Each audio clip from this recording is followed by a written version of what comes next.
Buenas tardes, mi nombre es Victoria Mosquera Ramírez, junto con mis compañeros Albert Yamid Tamayo, Diana Marcela Mejía, Eiler Fabio Guasa y Walter Vargas Chacón. Hago parte del grupo de exposición del módulo de gestión de la propiedad intelectual y nos corresponde realizar el análisis jurídico del caso de YouTube versus Viacom, el cual ha sido uno de los litigios más emblemáticos en la historia de Internet y los derechos de autor. Me corresponde contextualizar esta disputa legal que no solo plantea preguntas fundamentales sobre la responsabilidad de las plataformas en línea frente a la infracción de derechos de autor, sino que también los precedentes importantes en la relación entre los creadores de contenido y las plataformas de distribución. En esta exposición analizamos el caso con relación a los derechos de autor y se hará una reflexión sobre la ética jurídica en estos escenarios. En 2007, Viacom, una empresa de entretenimiento más grande del mundo, demandó a YouTube alegando que la plataforma lo permitía y se beneficiaba de la distribución ilegal de contenido protegido por derechos de autor.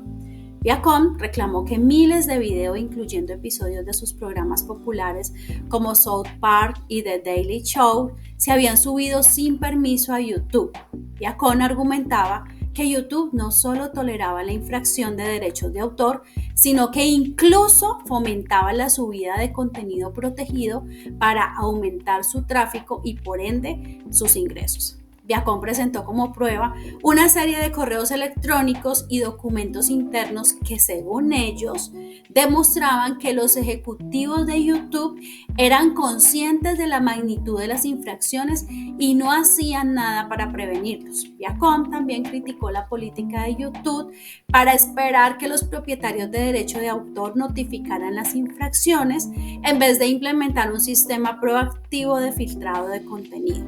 Viacom es una gran empresa estadounidense de medios que opera globalmente en la producción de películas, televisión por cable, satelital y medios digitales. Se fundó el 31 de diciembre de 2005 por Seymour Stone tras dividir la antigua Viacom en dos entidades, Viacom y CBS Corporation. La sede central de Viacom está ubicada en One Store Plaza, Manhattan, Nueva York, propiedad de National Amusements Seymour. Viacom tiene varias divisiones como Viacom Media Networks, Viacom International Media Networks y Paramount Pictures. Entre sus activos se destacan Paramount Pictures, un nombrado estudio de cine y una extensa red de canales de televisión, incluyendo MTV, Nickelodeon, Beat y Comedy Central. También tiene intereses en plataformas digitales como Neopets y Paramount. Viacom ha generado ingresos significativos, alrededor de $25.285 millones estadounidenses en 2011. Opera en 170 redes, 160 países y genera 700 millones de suscriptores. La empresa mantiene una cultura organizacional tradicional con un entorno estructurado, controlado por protocolos, procedimientos, donde la toma de decisiones suele pasar por pocas personas. En 2019, Viacom se fusionó con ACBS Corporation para formar Viacom CBS, que luego se renombró como Paramount Global en 2022, ampliando sus portafolios de activos, incluyendo CBS Entertainment Group y Paramount Streaming. Viacom ha sido una fuerza dominante en la industria del entretenimiento durante décadas y continúa adaptándose en un mercado en constante cambio. La empresa demandada, YouTube, es una innovadora plataforma de videos en línea que ha cambiado completamente nuestra manera de consumir contenido audiovisual. Fundada en febrero de 2005 por Steven Chin, Chad Hurley y Jewett Kearney, ex empleados de PayPal, rápidamente se convirtió en un fenómeno global donde millones de usuarios compartimos videos. En octubre de 2006, Google la adquirió por $1.658 millones, integrándola como una de sus filiales más valiosas con sede en San Bruno, California. YouTube permite a cualquier persona subir y compartir videos de todo tipo, desde tutoriales, blogs, música y programas de televisión.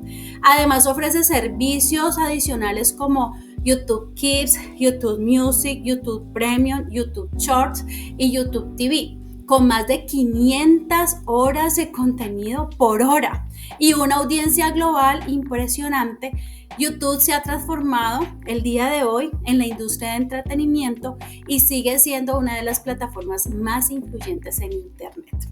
Hasta aquí les puedo dar una contextualización de este caso emblemático. Sigue mi compañero Walter Chacón, quien nos va a hablar un poco de las posturas de los demandantes y de la defensa. Muchas gracias.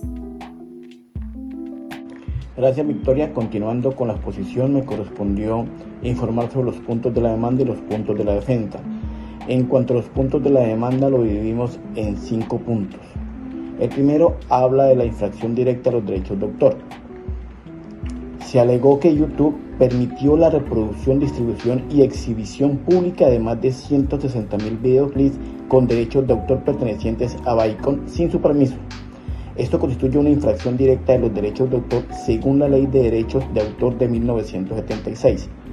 Viacom también acusó a YouTube de inducir, contribuir y ser responsable indirectamente de la infracción de derechos de autor por parte de sus usuarios.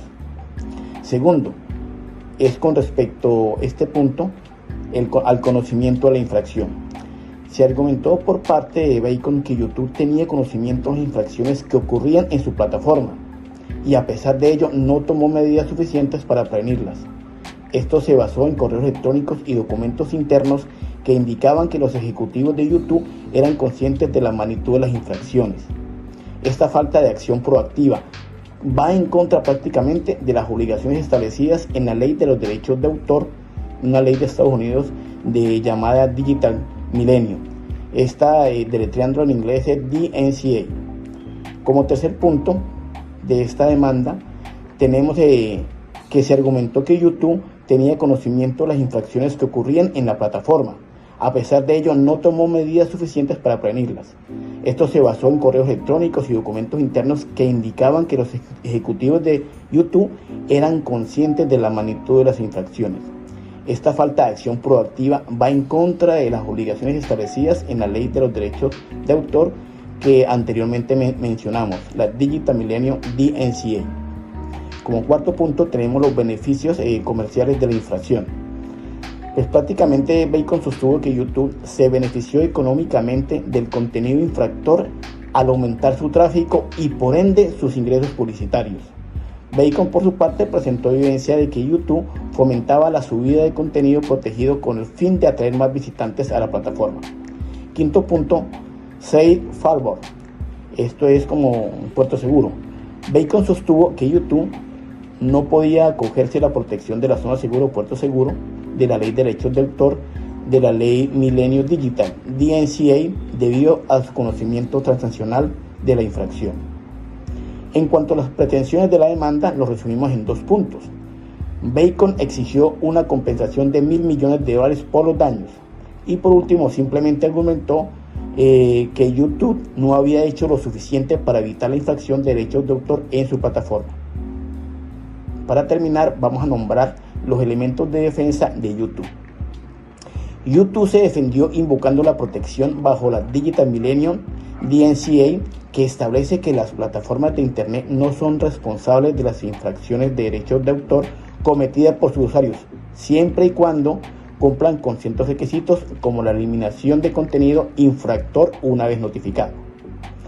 Asimismo, la plataforma argumentaba que su modelo de negocio se basaba en contenido generado por los usuarios y que no era práctico ni legalmente exigible revisar cada video subido antes de su publicación. En cuanto a los puntos de la defensa, estos puntos podríamos decir que los dividimos en 3 puntos para resumir lo de la demanda.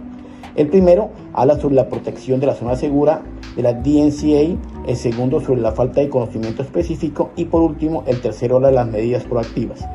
El primero, de la protección bajo la zona segura de la DMCA.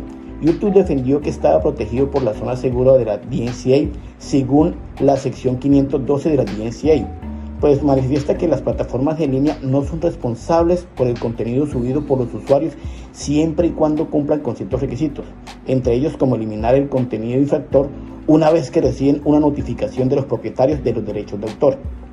Segundo, falta de conocimiento específico. YouTube argumentó que no tenía conocimiento específico de cada infracción de derechos de autor en su plataforma, pero bajo la DMCA Una plataforma no puede ser considerada responsable si no tiene conocimiento real o es consciente de una infracción específica. Por último, tenemos las medidas proactivas. YouTube destacó sus esfuerzos proactivos para combatir la infracción de derechos de autor, como la implementación del Content ID, un sistema que permite a los propietarios de derechos de autor identificar y gestionar automáticamente sus obras en la plataforma. YouTube señaló que respondía de manera oportuna a las solicitudes reiteradas de contenido conforme a la DMCA.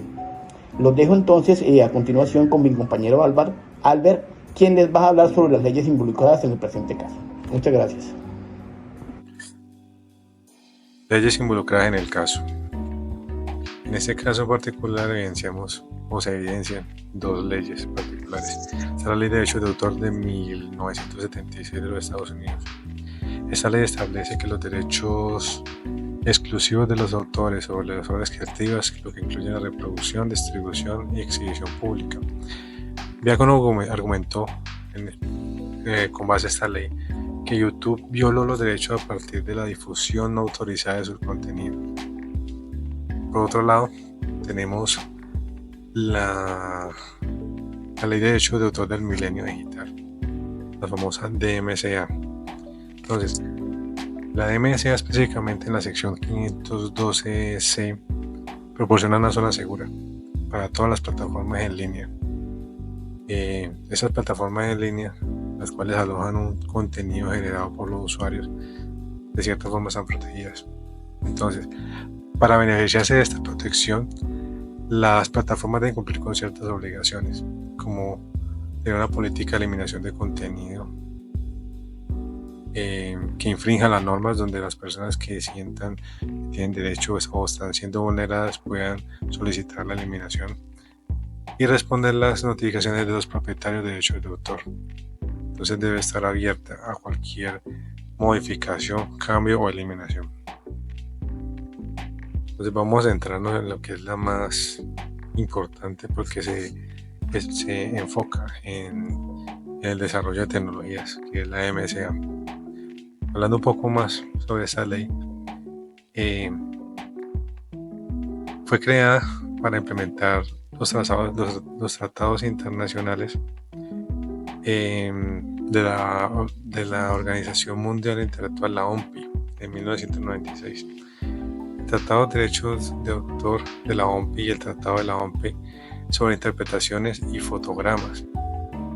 La MCA se divide en 5 títulos, cada uno que trata diferentes aspectos en la protección de los derechos de autor en el entorno digital.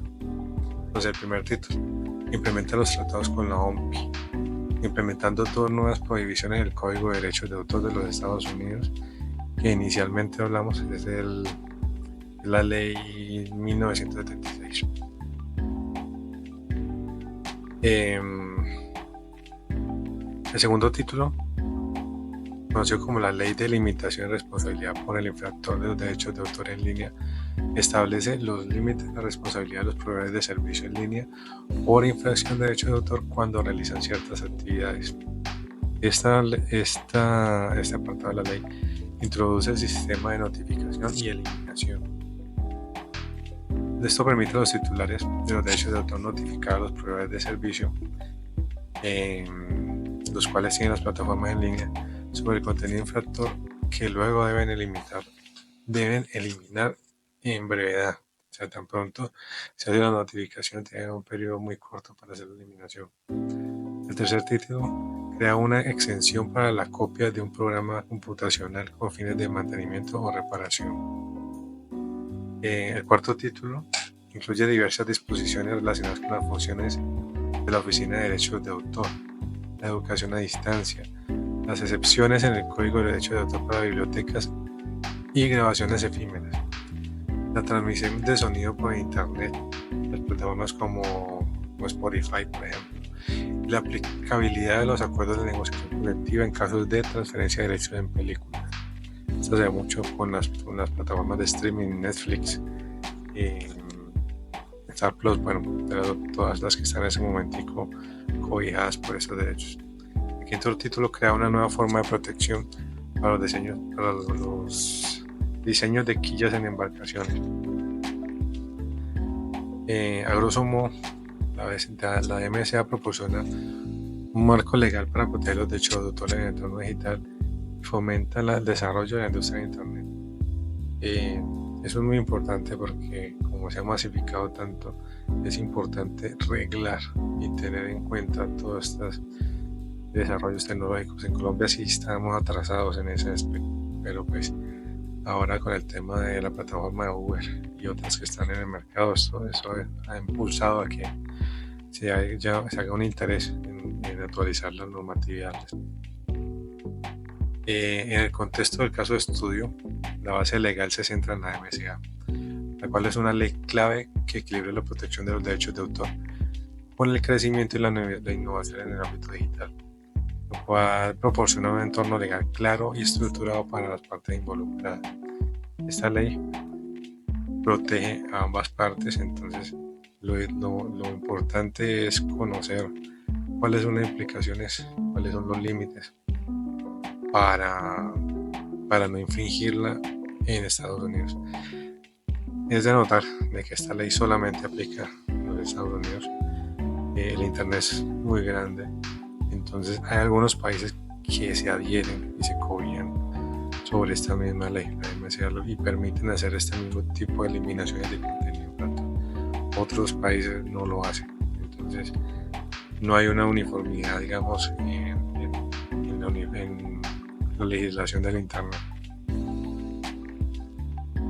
Con eso concluyo esta parte. Muchas gracias. Muchas gracias, compañero. La DMCA influye de manera significativa tanto en Nueva York como en California, ya que es una ley federal que se aplica en todo el país. Sin embargo, existen matices y diferencias en cómo se interpreta y se aplica la ley en estos estados, principalmente debido a las decisiones judiciales locales y a las particularidades de cada jurisdicción. En Nueva York, por ejemplo, ha habido casos destacados relacionados con la eliminación de la información de gestión de derechos de autor por parte de las empresas tecnológicas. En uno de esos casos, varias organizaciones de noticias demandaron a una empresa de inteligencia artificial, argumentando que al eliminar la CMI de sus artículos se estaba violando la DMCA. Aunque la demanda fue desestimada, el tribunal concluyó que los demandantes no demostraron una lesión concreta, lo que demuestra cómo se puede interpretar de manera diferente las disposiciones de la DMCA en una función de las circunstancias del caso. Por otro lado, en California también se han presentado casos importantes relacionados con la DMCA. Un caso relevante involucró a una plataforma de hospedaje de código que utilizaba tecnología de inteligencia artificial para sugerir fragmentos de códigos sin proporcionar CMI. El Tribunal del Distrito Norte de California también desestimó la demanda, afirmando que la eliminación de CMI no constituía una lesión concreta.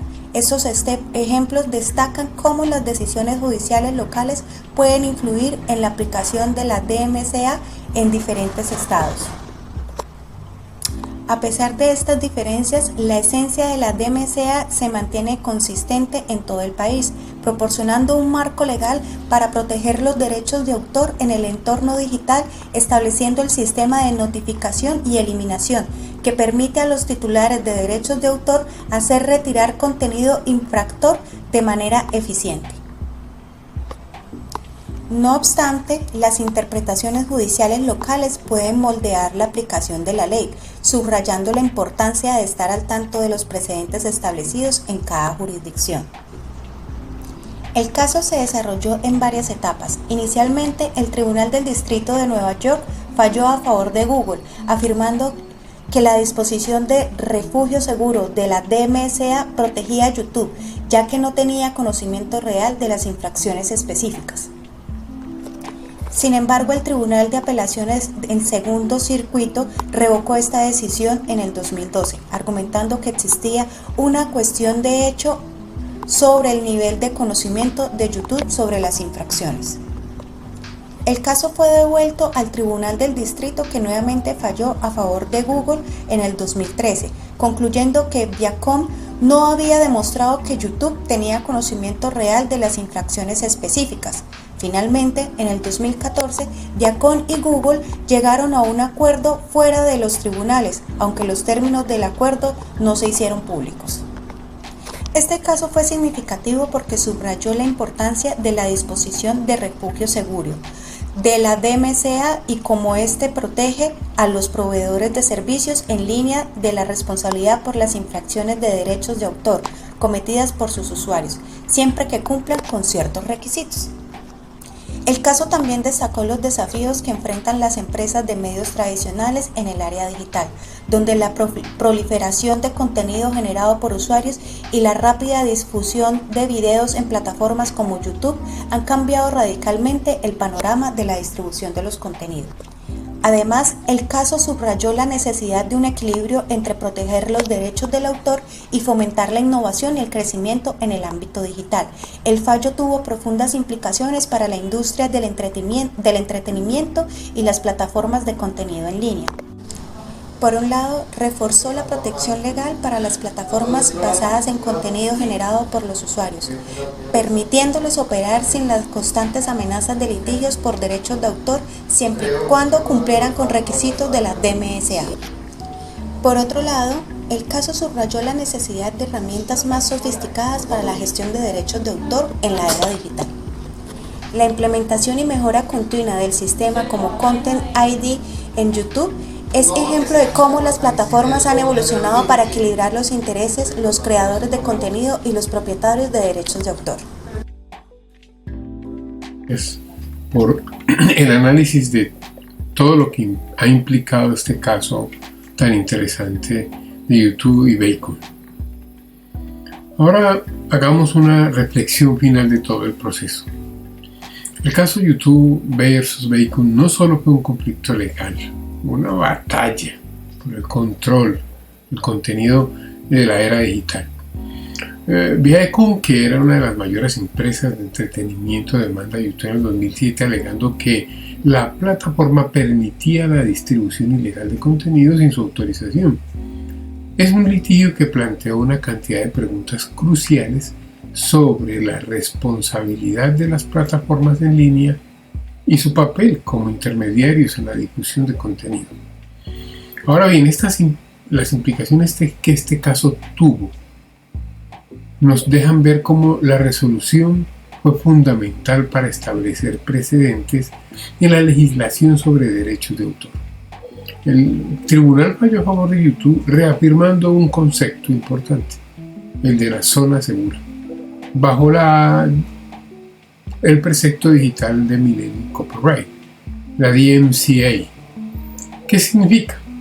Que las plataformas no pueden ser responsabilizadas por el contenido subido por los usuarios, siempre y cuando cuenten o actúen rápidamente y cuenten con los mecanismos para eliminar cualquier material infractor tras recibir una notificación. Pero más allá de los aspectos legales de este caso, se revelan también tensiones profundas entre los creadores de contenido y las plataformas digitales. ¿Por qué? Porque por un lado vemos a Bacon, que lucha por proteger su propiedad intelectual de un mundo donde el contenido se comparte y se distribuye con facilidad, y por otro lado está YouTube, que ha revolucionado la forma en cómo todos consumimos medios digitales, permitiendo a millones de personas subir y compartir estos videos. Entonces, a medida que avanzamos hacia el futuro donde el contenido generado por los usuarios seguirá creciendo, es vital encontrar un equilibrio entre la protección de los derechos de autor y la libertad creativa. La ética debe ser un factor sumamente importante a destacar, tanto del lado de quien crea el contenido y lo distribuye, como del lado de quien lo publica. La decisión del tribunal no solo benefició a YouTube, pero también sentó las bases para que otras plataformas operen con mayor seguridad jurídica. Sin embargo, esto no significa que el debate haya terminado. La evolución constante del entorno digital requerirá revisiones continuas de nuestras leyes sobre derechos de autor para adaptarse a nuevas realidades tecnológicas que surjan. Por lo tanto, en conclusión, este caso de YouTube versus Bacon es un recordatorio poderoso de que mientras navegamos por las complejidades del mundo digital, debemos considerar siempre lo que corresponde a lo ético, lo correcto, lo debido. Considerar los derechos que los creadores, como el potencial transformador que también van a tener las plataformas en su momento a la hora de difundir de manera masiva el contenido. La historia continúa escribiéndose y cada uno de nosotros va a tener un papel en ella importante. Muchas gracias por toda la información que mis compañeros aportaron y esperamos de que este análisis del caso haya sido enriquecedor para ustedes.